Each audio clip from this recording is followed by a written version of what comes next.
বেসন এর উপর থেকে কিছুটা ছিটিয়ে দিচ্ছি।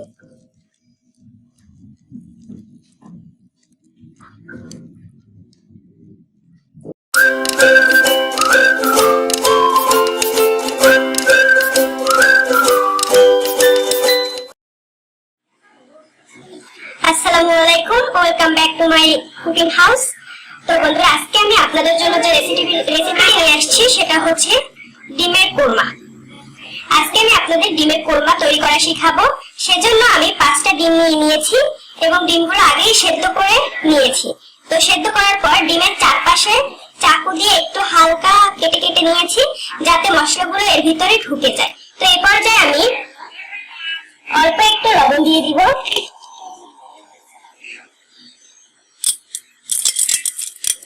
লবণ দিয়ে মাখিয়ে নিব।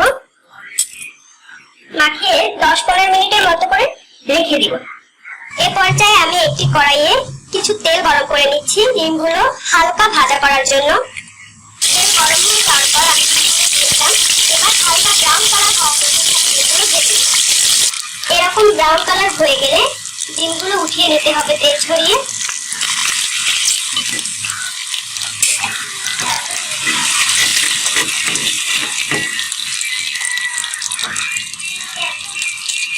দেখুন, আমি যে ডিমগুলো কেটে কেটে নিয়েছিলাম সেগুলো এখন স্পষ্ট দেখা যাচ্ছে।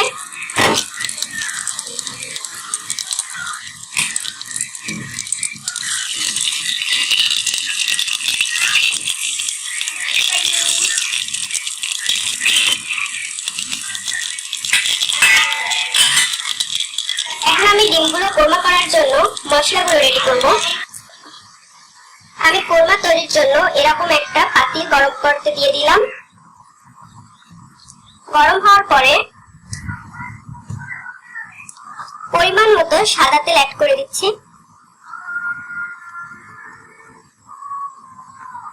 তেল গরম হওয়া পর্যন্ত অপেক্ষা করতে হবে।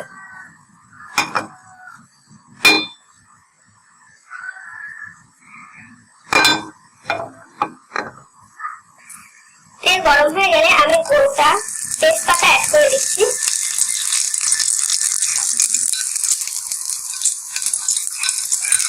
যেহেতু আমার 5টা ডিম, তাই আমি এখানে 1 টেবিল স্পুন পরিমাণ পেঁয়াজ বাটা দিয়ে দিচ্ছি।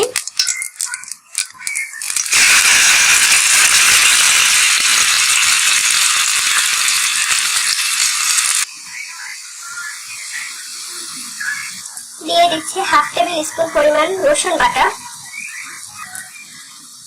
দিয়ে দিচ্ছি 2 টিস্পুন পরিমাণ আদা বাটা।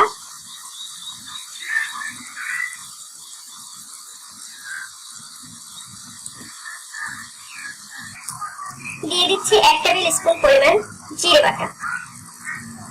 দিয়ে দিচ্ছি স্বাদ মতো লবণ। দিয়ে দিচ্ছি 1/3 স্পুন পরিমাণ ধনে গুঁড়া। এই পর্যায়ে মশলাগুলো ভালোভাবে তেলে কষিয়ে নিতে হবে। দিয়ে দিচ্ছি কিছু দারচিনি ও 2টো এলাচ। এলাচগুলো একটু ফেটে নিয়েছিলাম। এই পর্যায়ে দিয়ে দিচ্ছি অল্প টমেটো সস।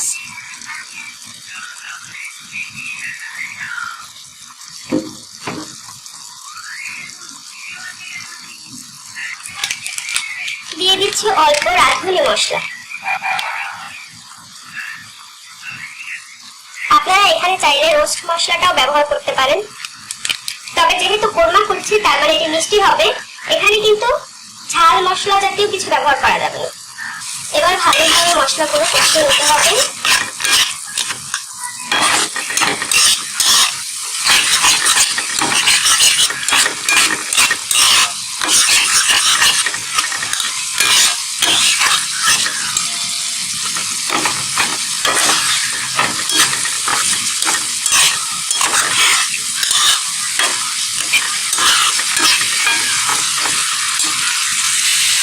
পর্যায়ে হালকা পানি অ্যাড করে মশলাগুলো আবার ভুনা করতে হবে।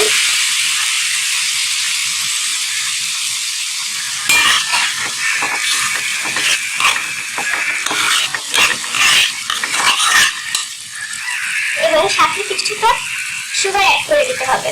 আমি এখানে হাফ টেবিল স্পুন পরিমাণ সুগার অ্যাড করে দিচ্ছি মিষ্টির জন্য, এবং ভালোভাবে কষিয়ে নিতে হবে। এরপরে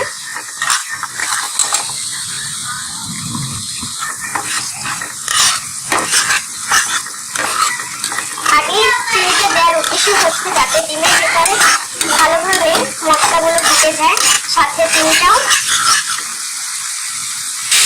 এই পর্যায়ে আমি আবার কিছুটা পানি অ্যাড করে দিচ্ছি।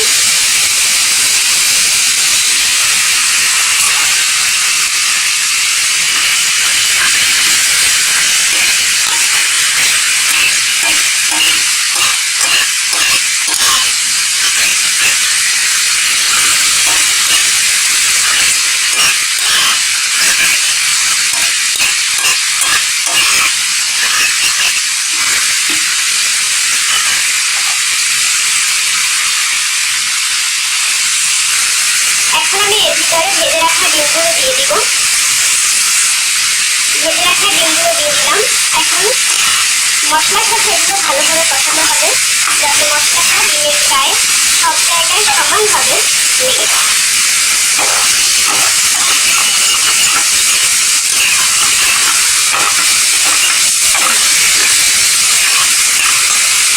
এভাবে 2-3 মিনিট কষাতে হবে।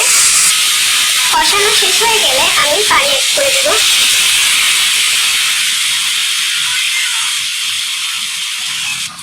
পানি অ্যাড করে দিয়েছি। আমি আজকে যেহেতু স্বল্প উপকরণে অল্প খরচে বেশি স্বাদে কোরমা তৈরি করে দেখাবো, তাই টক দইটা ব্যবহার করব না। ঘরোয়া উপায়ে ঘরে থাকা জিনিস দিয়ে আপনাদেরকে কোরমা তৈরি করে দেখাবো, তাই আজকে আমি পাউডার মিল্কটা ব্যবহার করব। এই পর্যায়ে আমি 3 চা চামচ পরিমাণ পাউডার মিল্ক দিয়ে দিব। আমি পাউডার মিল্ক দিয়ে দিয়েছি। এখন এটা ভালোভাবে নাড়িয়ে চাড়িয়ে দিতে হবে যাতে পাউডার মিল্কের দানা দানা না থাকে।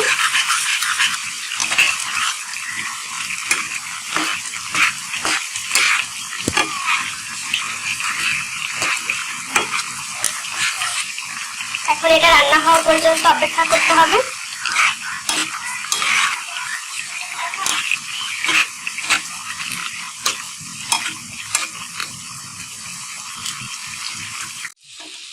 এই পর্যায়ে আমার ডিমটা প্রায় হয়ে গিয়েছে।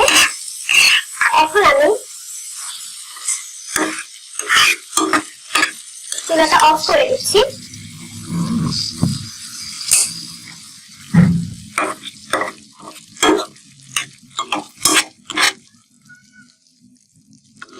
এবং আগে থেকে ভেজে রাখা কিছু বেসন এর উপর থেকে কিছুটা ছিটিয়ে দিচ্ছি।